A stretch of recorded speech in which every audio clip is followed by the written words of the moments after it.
tarde, nono ano da Rede Municipal de São José de Ribamar.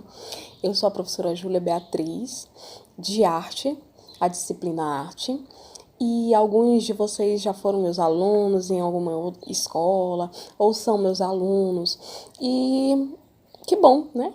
Para quem não me conhece, a gente vai ter esses momentos de aulas gravadas e eu espero que vocês aproveitem muito. Hoje o tema da nossa aula é sobre vanguardas artísticas europeias. E sobre isso, né, alguns alunos já devem ter visto comigo em sala de aula. Mas quem não viu esse conteúdo de maneira nenhuma, a gente tem que ver desde o início, né? Então, a gente vai começar a partir do conceito. Não adianta a gente falar e começar a mostrar imagens de obras, falar dos movimentos, não tem como. A gente precisa estudar o conceito, certo? Então, eu vou colocar um videozinho para que vocês entendam mais ou menos do que trata as vanguardas artísticas europeias. Prestem atenção, tá bom? Volto já.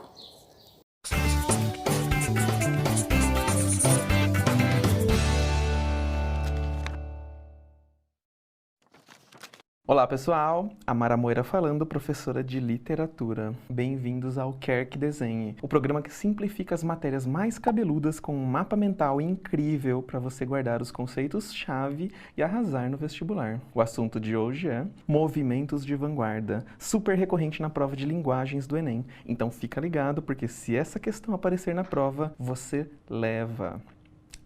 O mapa mental que está sendo desenhado ao longo do vídeo pode ser baixado a qualquer momento. É só clicar aqui no link da descrição. Aproveite já do seu like. E para quem ainda não é aluno do Descomplica, no final do vídeo tem um link para assinar nosso curso com descontão. Fica ligado! Então, vamos lá? Primeiro, antes de saber quais foram os movimentos de vanguarda e entender suas correntes, é bom contextualizar o momento em que surgiram e saber das suas características gerais. As vanguardas europeias foram movimentações artísticas que ocorreram por toda a Europa no início do século XX. O termo vanguarda significa estar à frente, na linha de frente do combate, um termo de origem militar. Esses movimentos foram justamente isso, um grande momento de inovações tanto nas artes plásticas quanto na literatura, na música e no teatro. Os vanguardistas romperam bruscamente com o jeito de se fazer arte na Europa. Os artistas lutavam por liberdade de expressão e fizeram isso por meio da transformação da forma como a arte pode ser feita e entendida em suas obras.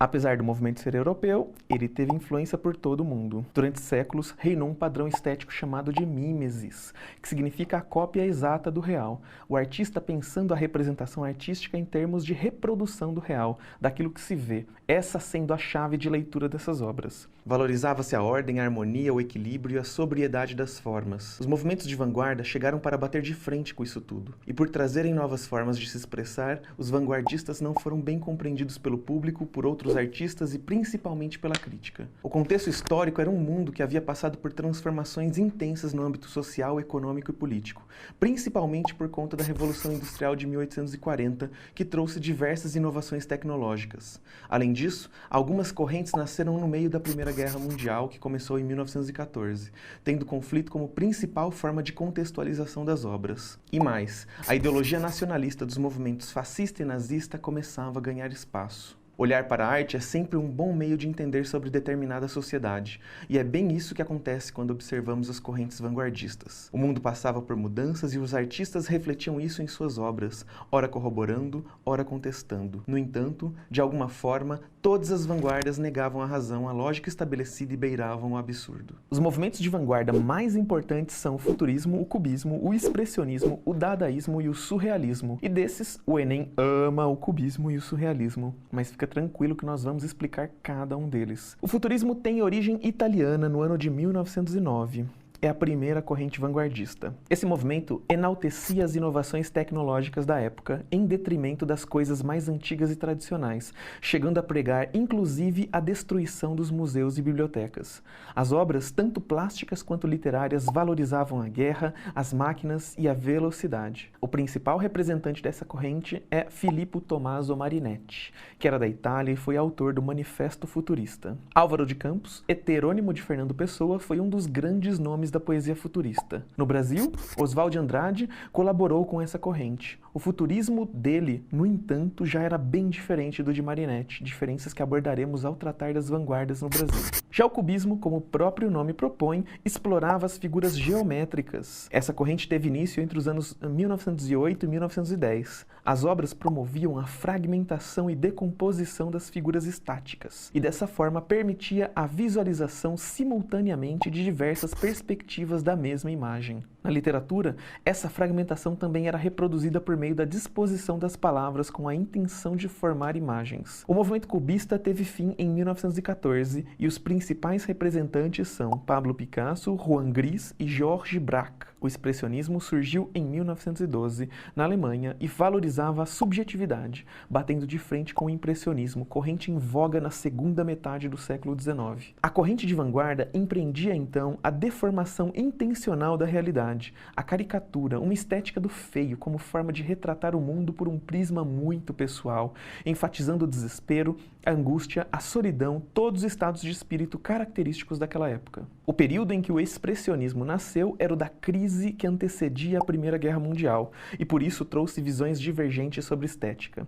A obra mais conhecida do expressionismo, no entanto, é uma obra pré-expressionista, O Grito, 1893, do pintor norueguês Edvard Munch. A próxima corrente surge no meio da Primeira Guerra, o movimento dadaísta, no ano de 1916. O intuito aqui era chocar a população burguesa da época, com uma reflexão das consequências geradas pela guerra. O dadaísmo entoou a revolta, a agressividade, a indignação e a radicalização como resquícios da turbulência histórica. A guerra era uma luta pelo poder do capitalismo, e dessa forma a corrente literária trouxe artistas que não compactuavam com a ideologia capitalista burguesa. Na literatura, foi uma forma de ridicularizar o tradicionalismo imposto, abandonando qualquer vínculo com a lógica, com a razão, com o sentido. Poemas escritos com palavras aleatórias, assim como a transformação em arte de objetos produzidos pela indústria, um urinol e uma roda de bicicleta, por exemplo, são dois dos seus expedientes mais conhecidos. Os principais representantes do dadaísmo são Marcel Duchamp e Tristan Tzara, este último um dos fundadores do movimento. A última corrente vanguardista que vamos explicar é o surrealismo, que tem origem francesa e se iniciou em 1924, no período pós-Primeira Guerra. É, na verdade, um racha do movimento anterior, ambas as vertentes investindo no potencial irracional das artes, mas o dadaísmo opondo-se a qualquer possibilidade de fazer sentido, ao passo que o surrealismo queria trabalhar uma nova lógica, valorizando o inconsciente humano e o universo onírico.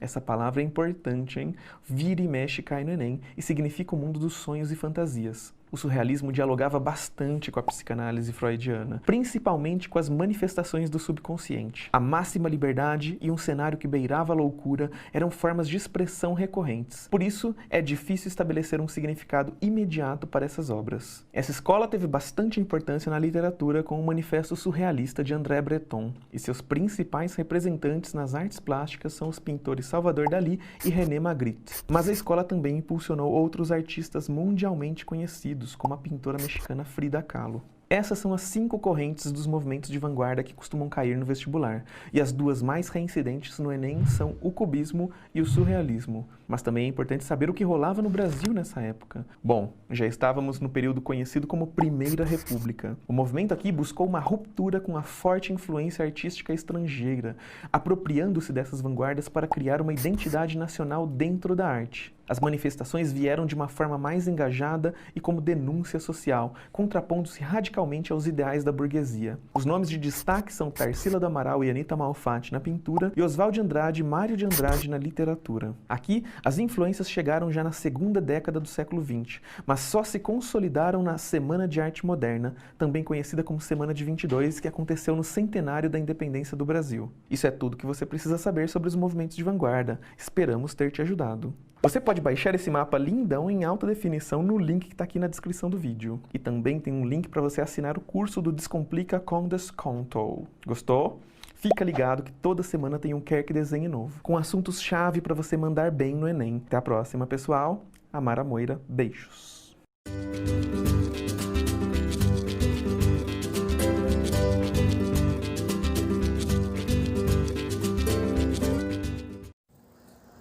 Então, gente, tendo em vista o vídeo que a gente acabou de ver, pequeno, né, sobre vanguardas artísticas. Bom, gente, as vanguardas, elas surgem no século XX, na Europa. E elas surgem com o objetivo de, na verdade, trazer, né, uma nova arte, um novo estilo, nova concepção. Baseado em quê, professora? Baseado na inovação. Eles queriam que a ideia deles pudesse sobrepor a qualquer tipo de arte clássica. E aí vamos lembrar, né? A arte clássica, ela valoriza o que é perfeito, valorização do que é belo, da beleza, da naturalidade, né? A arte moderna é contra tudo isso. Então a gente tem outros tipos de pensamentos dentro das vanguardas, vão ter outros tipos de pensamentos artísticos que valorizam o quê? A liberdade de criação do artista. Esse é o ponto principal. Valorização da liberdade de criação do artista. O artista é livre para fazer arte do jeito que ele quiser, certo? Não esqueçam disso.